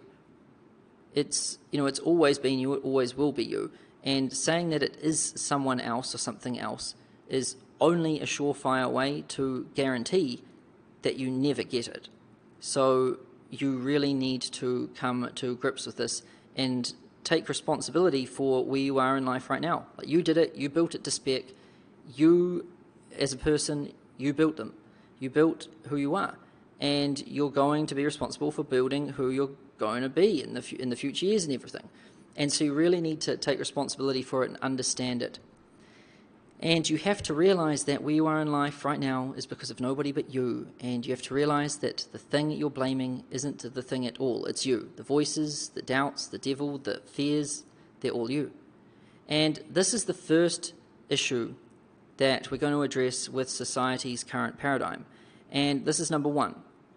It's called Misunderstandings in Psychology of the Self and Creation of the Identity. So, we've gotten lost, like the psychologists these days. It's fascinating to watch. I mean, psychologists, there's a lot of them in my program, and a lot of them I'm helping with mindset stuff on a day-to-day basis, and they've got PhDs in psychology. I don't have a PhD in anything. I don't even have a degree. I mean, sometimes actually a lot of the time, I make grammar mistakes and spelling mistakes. I'm sure you've probably seen some. And I don't have any sort of qualifications to do anything. I'm the least qualified person you've ever met in your entire life because I don't have any. However, not sometimes, all the time, there's Harvard, Yale, Stanford. We've got like world-leading people in this program from all the best colleges and with PhDs in psychology and everything, and somehow they're in here, and also they need help with mindset. Therapists and everyone out, the therapy as an industry, I mean, it's become distorted too. Most of what they're teaching and everything and advising their clients is wrong. Often they themselves struggle with the things, which they are supposed to help other people solve. I mean, it's totally become distorted out there. And it is time for a new way of seeing things. It's a time for a new way of comprehending reality, because, I wouldn't just come out and say this and put forward such a bold statement unless I truly believed that it needed to be done. And so number one is a misunderstanding in the psychology of the self. We come to believe that this. I'll tell you, properly what this means. So we have a flawed psychology of the self and creation of identity. So let me read this to you properly. We've come to believe that people are born with it. We see someone who's successful and we're like, oh, they're born with it. Good genes. They're born with it, or they were born into it. They're naturals. Oh, he's a natural. She's a natural. Oh, it's in their family. It runs in the family. They're all doctors. They're all smart, or they're all good at engineering. This is what my parents always used to say. They're like, oh, those people. They were just born with it. It's in the family. And we've come to believe that we are somebody specific with an identity and characteristics that define us as a person. And we've come to believe that we are ourselves unable to change, and that we should just love ourselves just as we are without changing anything. And, that's a good thought and all, except for, we shouldn't try and fool ourselves to love ourselves if we truly know we could become better. I totally don't understand how this got so systemic, this belief that we should just be who we are and not change, because the nature of evolution and everything is to evolve and become better and become to become the best version we possibly can be. And now we've got all of these sayings that have taken over our mind and our beliefs and everything, that we shouldn't change and that we are stuck as something and this person. Life isn't static. You're not just someone and then that's it. And if that was true, that would be horrible. Because some people are in bad situations. Some people might be born into a family and the family's poor. that was me. Some people, parents might not have the best beliefs, and they might share their beliefs with their children. That happened to me. And so, poor family, poor beliefs, and definitely not the best start or anything like that. However, a lot of people said, well, you're not a business person, like you can't do that. And I managed to completely change into a different person who can, and not only can, but can do it really well. And so it's true that people can change. And we've come to believe in society that people are who they are and that they don't change. And that the right thing to do is just love yourself as you are, but don't change. And there's all these sayings like, people don't change. Be yourself. Stick to your roots. Don't forget who you are. Stay true to yourself. And be authentic. Authentic is like, don't be someone who you're not.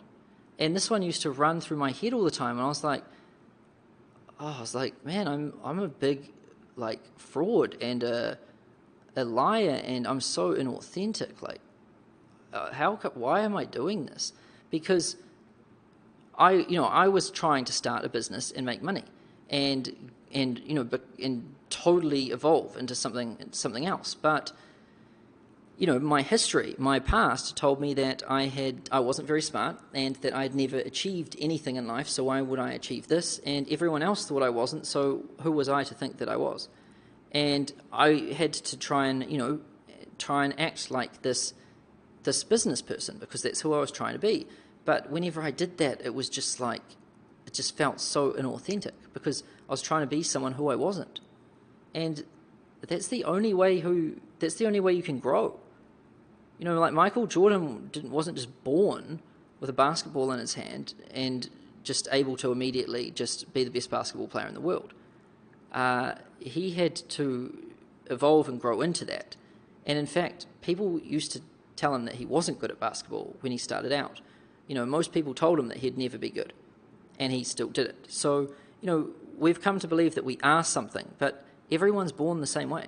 Like, we're all born the same way, and then the skills and everything that we have, we have to go out and get them. Like, I think a lot of people might look at me and think, oh, Sam's smart, or Sam's gifted, or Sam's rich, or Sam's young, or Sam's tech savvy, or the stories are crazy. You should hear them. Like, I hear them all the time, like how crazy they are. People think that I'm successful because I'm in New York, or I'm successful because I've got an awesome view from my office, and that's why people buy. I'm like, man, are people really assigning something like a view to my entire success? Like, that's crazy. But this is what people do. They think that it's because of a different thing, and they just don't understand it. And it's when you blame something else, or that you let go of it. You let go of all control. And society has told us that it's wrong to be anything else other than who we are. But quite a lot of the time, who we are isn't a very good existence for us. Sure, if you're successful, happy with your life, happy with your situation and everything, you should be happy with who you are. But what about if you're in a really poor situation and, people around you need taking care of? What, are you supposed to just embrace that? It's kind of messed up.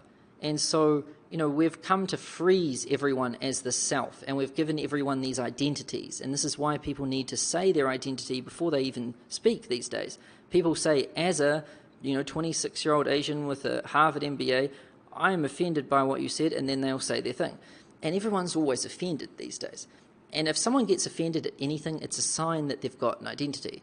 Because, you get offended based on your beliefs. If someone contradicts your belief or says something you don't believe in, you're offended. And so, if someone goes around and is always offended and is always fighting with everyone, then they've got a very strong identity and a very strong sense of self. And this epidemic has been fueled by the Western world going through life trying to define the question, who am I? This is it. This is the big thing. Like, Western philosophy in the Western world has come to really live an existence where they're like, who am I? That's kind of the thought that everyone has in their mind growing up. They're like, every day they walk around, they're like, who am I? Like, is this thing like me? Are these people like me? We're just trying to like figure out if this thing is in alignment with us, and if it is, we pull it in. If it isn't, we leave it. And if something's really opposite to us, then it's our enemy. This is kind of how we've, how we become to exist is, who am I? We try to answer this question, and people have been trying to find themselves. And I put these things in quotation marks because these are the exact words and phrases that you'll start picking up on and notice everyone saying out there. And so, who am I? People are also saying they're trying to find themselves, and they're asking, who am I? And they're seeking out things that are like them, and they think, that's not me. Like, oh, that thing, that's not me. Those clothes, not me. Music, not me. That type of person, not me. That food, not me. And, a lot of people, they think that, like, they'll come into a training program or something and they'll see like, 2-hour video, oh, not me. Or they'll see, technology, not me, I'm not tech savvy. And they'll see something which is like, you've got to do sales. I'm not going to do sales. I'm above sales. I don't do sales. Like, this is what people do. But their identity says that something doesn't agree with them, so they're like, I'm not having that. I'm walking away. And then they end up frozen, never being able to achieve anything because, sometimes, well, a lot of the time actually, when you want to achieve success, you've got to do something that isn't in alignment with who you are. And that's the truth. If you never want to talk to anyone ever for the rest of your life, then, okay, if you want to hold on to that belief, you're probably never going to be successful because you're going to have to talk to someone at some point. And that's an extreme example, but you get my point. So they think like, that's not me, this is me, these people are like me, I associate with this thing. We quite often hear people say, I associate with this, or I am this person, this is me, as a 26-year-old Asian dude with this education, or as a Catholic 45-year-old man in Iowa. Like, people say these things and then they say their point. And this identity thing has gotten crazy. And this sense of self and this sense of character gets very strong and defined over time. We form an identity and build our entire lives around things that confirm its existence. We pull closer and reward and cherish everything that serves our identity. If it makes our identity stronger, then we pull it in. And if anything contradicts it or is not against it, we ignore it, or we even argue and fight with it. And often the opposite of our beliefs is our enemies. And the issue is, as humans, it's natural to desire more than who we are. We dream of improving and growing, and we form this image of our desired self. However, that's when all the conflict comes. We exist, we go around like asking who am I and everything, and then we come to kind of dream of becoming something bigger. Like me, I started to dream of, well, what if I didn't work in this cubicle, and what if I actually did something bigger? What if my work was more impactful? What if instead of just clicking around in PowerPoint and Excel doing random stuff, making like 40 grand a year, what if the work I did was actually recognized by people? What if it actually helped people? And what if people are like, man, you're good at what you do, instead of just being some person who just turns cogs at a corporate job? What if I became something bigger? And, as soon as I started to think like that, I was like, well, yeah, maybe I should. Maybe I should become this new me. Maybe I should grow into this bigger and better and improved version. However, that's when all the conflict comes. Because every time I tried to behave like that new person, when I was a broke person, I was trying to become a business person. And, so I would start dressing up a little bit and starting to be a bit more confident and starting to say that I'm an entrepreneur and I'm a businessman. And then it's like, you kind of feel like a bit of a fraud, because you kind of know that you're not, but you know that you have to try to be to become one. And this is where the biggest conflict comes for people who I've witnessed evolve and grow into bigger versions of themselves, and who, all the people who I've observed become successful, they have an identity crisis.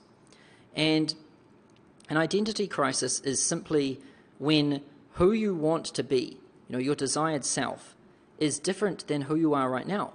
Because if you want to be someone else, like if you want to be you, but, a better version of you, then that is contradicting who you are right now. Because who you are right now, if right now you're a shy person and you think that making money is evil, and if you think that money is scarce, and if you think that you're going to be judged by others and all of these different things, if those are all of your beliefs as who you are right now, but you desire to be someone who is bold, powerful, and makes a ton of money, then you are going to have a lot of conflict, because whenever you try and be this other person, this person you are right now is going to attack. It's going to try and cling on to who you are, because the only way that this current self, the self which you think you are, really that's just an illusion. It's just this thing that you've built up of stories of the past. You can't show me yourself. Like you can't really show me this thing that is the self. And what we've done is we've built up this belief of this identity of who we are based off stories and everything from the past. And it really isn't anything. However, when we try to become someone who we are not, then there's a conflict, and this self, it attacks, and that's why you feel uncomfortable. That's why you feel fear.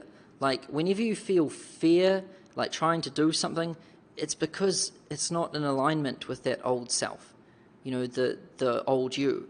And so this is what makes it difficult for a lot of people to become successful, is because it isn't in alignment with who they are. And they seriously believe that they should stay true to themselves, be authentic, don't forget who they are, stick to their roots, be themselves, and they think that people don't change. And so you can see how we've got ourselves into one big tangle. Really we want to be something, but at the same time we're telling ourselves that it's wrong to be something. And this is kind of how everyone lives, and it's very, very strange. And every time we try to become this desired self, we are out of alignment with our current self, and that's when the chaos comes. And this sentence really just is pretty sobering, and it really summarizes most people's existence. It just goes like this. We live lives paralyzed as ourselves, dreaming and full of regret about who we could have been. So, we try and just be ourselves because apparently that's what's right, but then when we are just ourselves, we end up full of regret of who we could have been. So don't you think that's kind of backwards? If we should be ourselves, then we shouldn't end up regretting it. This is how our paradigm has become flawed. We think people have an identity, and we think that identity defines them, and that's them forever. And the people who have identities, they believe that too. They believe that if some teacher told them that they were dumb at school, that they are dumb, and they're dumb forever. Like, I remember at primary school, for me, very early on, one of the first things that I learned was that I was dumb at times tables. Some of the kids told me that in the classroom, and my teacher told me that too. And so what do you think I did? Of course, I believed it. I'm not going to question the teacher. And so I was like, I'm dumb at times tables. So now what do you think happens? Every time I try and do times tables, I'm just telling myself I can't do this, I can't do this. And so for my whole life, this thing plagued me. I couldn't do times tables. I believed I wasn't good at math. So I failed math. I was horrible at it. And it is amazing to think that it all just stemmed from just one thing one person said. And this is what really a mind virus is. A mind virus is someone can just say this one little thing, it means nothing. They might have just been in a bad mood, or they mightn't have even said it. Someone might tell us that someone said something and they didn't even say it. This is quite often the case. And then we come to believe this thing, and we replay it in our minds again and again and again. We tell other people, and it evolves, and before we know it, it's affected our entire world and our entire existence. Just like how a teacher telling you you're dumb at times tables when you're a kid can make you be horrible at math for life. Or if someone told you you were bad at tech, or if you told yourself you were bad at technology, well, it's probably why you believe you're bad at technology. And really, that's just it. It's just a mind virus. It's just an evolution of a thought that has just stemmed and become systemic and taken over.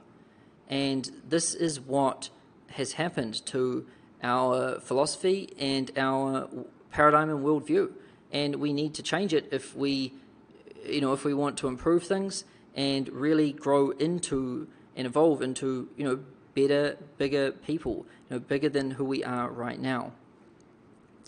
And here's the new way of understanding the self. I showed you the old, flawed way. Here's the new way. Here's the alchemy paradigm way of understanding the self. So we remove the static self. So removal of the static self for the becoming self.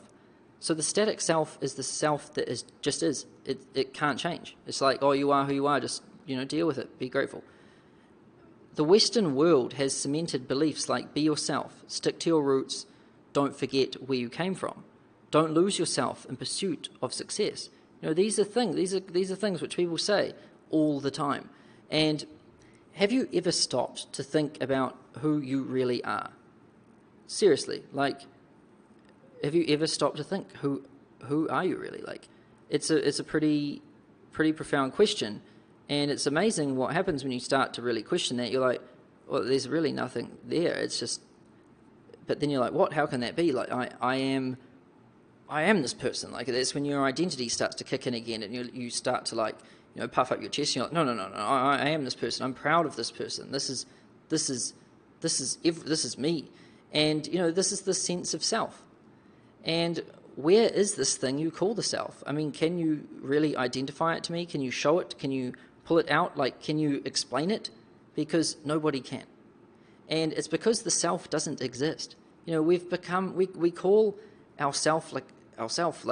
We talk about people with names, and, we've got social media accounts and everything, and we paint these pictures of who we are, and we get sad at some things or angry at some things, or some people are our enemies or our friends, depending on how they align with our self-image, this identity and this ID. And the self doesn't exist. It's merely your clinging to an identity built up of stories about the past. So if you have an identity, you've got stories. And it's just like the people who have to say, as a da-da-da, I'm offended.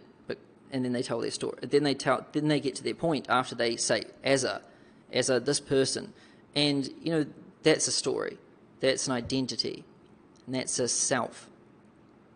And every person in the world wants to improve and grow. However, that's impossible when you don't want to lose yourself. And it's been my observation that the only way to achieve success is to become the person who deserves it. You can't get success without deserving it. And so the only way to get success is to deserve it, and that means we've got to become the person who deserves it. But when we become this new person, we are no longer ourselves. That's the nature of becoming someone who deserves it. So you see, this is the issue with Western philosophy and our current paradigm and worldview. We believe we are something when we aren't anything. And while the whole world has been trying to define who am I, and they've been looking in space and everything for the answers, I mean, the only question that's important is, who are we becoming? That's it. That is the only question. Because life isn't static. You're not something and then that's it. It's, we are moving, things are changing, and it's just, who are you becoming? That's the question you want to ask yourself. Because I always used to define myself as a person, and I said, well, I am this person, and so therefore I can't do these other things. But when I started to become successful, I had a different view of things, and it evolved over time. But when I looked at something I couldn't do, I thought, okay, well, yeah, I'll learn how to do that. I will become a master at that.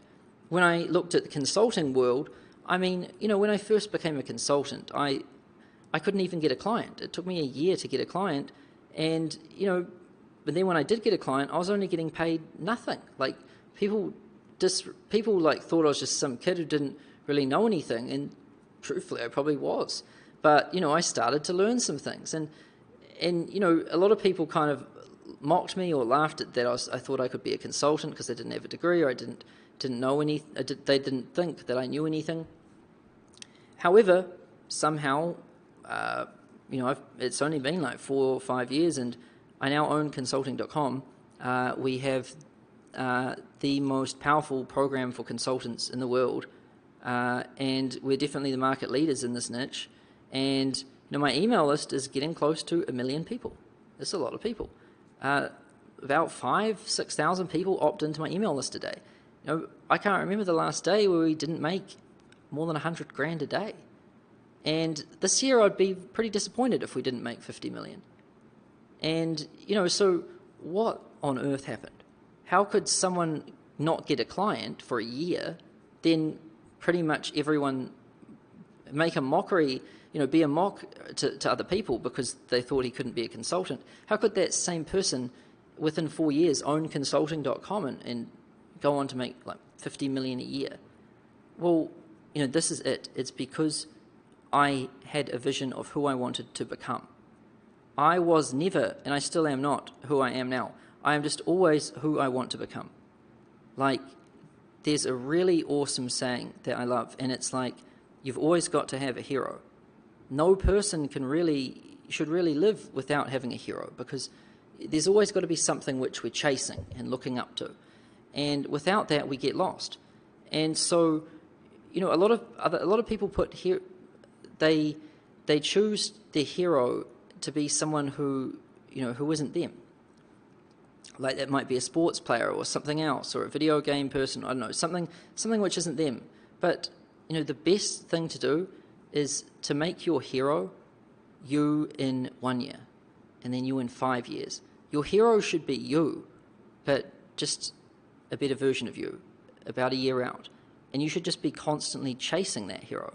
Like, you should take the time to design this hero, like make him or her however you want it to be, and chase it, grow into it.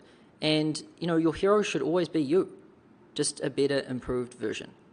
And that is the best way, really, to live, because it means all of a sudden we take the steering wheel of our own life, and we design it the way we want it to be, and we're in full power, full control, and we become who we want to be, and that's the way we best serve ourselves and best serve others. And it's an awesome thing to do.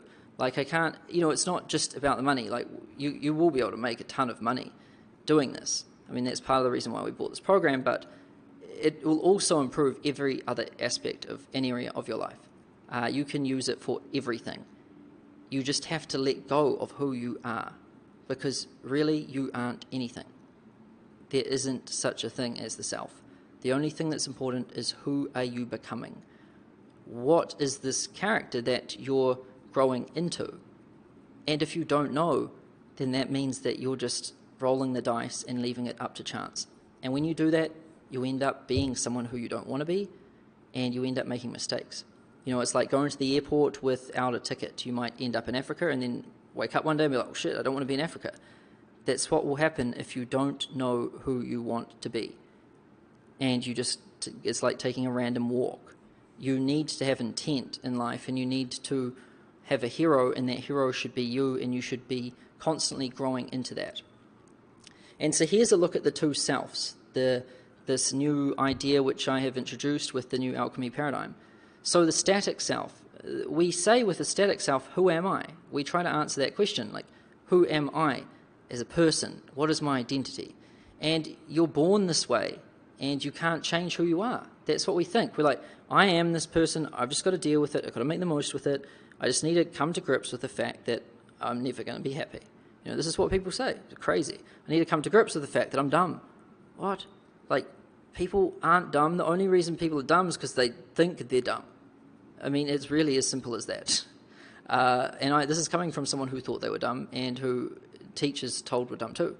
And now, I'm definitely not dumb, because I don't think you can make as much money as I have doing that, and I don't think you can really bring about as much change and improvement as I have. So, we find out that really all of these things which we thought were limitations and issues and enemies and forces against us, they were literally just little ideas which we had cooked up in our heads. So if you think you're not anything, it's just, you did it, it's just some silly belief. And the other one is accept what you were given, deal with it. Don't try to be something which you are not. Like, be yourself, stick to who you are. Don't be inauthentic. Stay true to yourself, be authentic. Don't forget your roots, don't forget where you came from. And the big belief that really just cements it all is that the self is me. You know, once we define this self, it's everything. If we let go of ourself, we cease to exist. That's how people think. And it's who I am, and I am bound by the limits of its character, unable to do anything that conflicts with it. The second something is not in alignment with myself, or I'm not doing that. No, siree, that's what people think. And this is how limiting it is. This is how people have gotten stuck. This is why there's so much conflict, and this is why success is rare right now when it totally doesn't need to be. If everyone knew all of this stuff, everyone would be very successful. And that's why this new program and what we're doing with consulting.com is really, revolutionizing everything, because it's going to create a wave of successful people, like a lot, millions. And it is already on the rise because it's giving people a new way to think. And so this is the old self, the static self, and this is the new self, which I'm introducing, and we call it the becoming self. So this is very important, and you want to really, really, really understand this. You probably want to write this one down, because if there was anything not to forget, it would be this. And so the becoming self, who am I becoming? That's the question we ask ourselves. It's not who am I, it's who am I becoming? We're born into an environment, and who we become is the byproduct of our own thoughts, choice, and actions.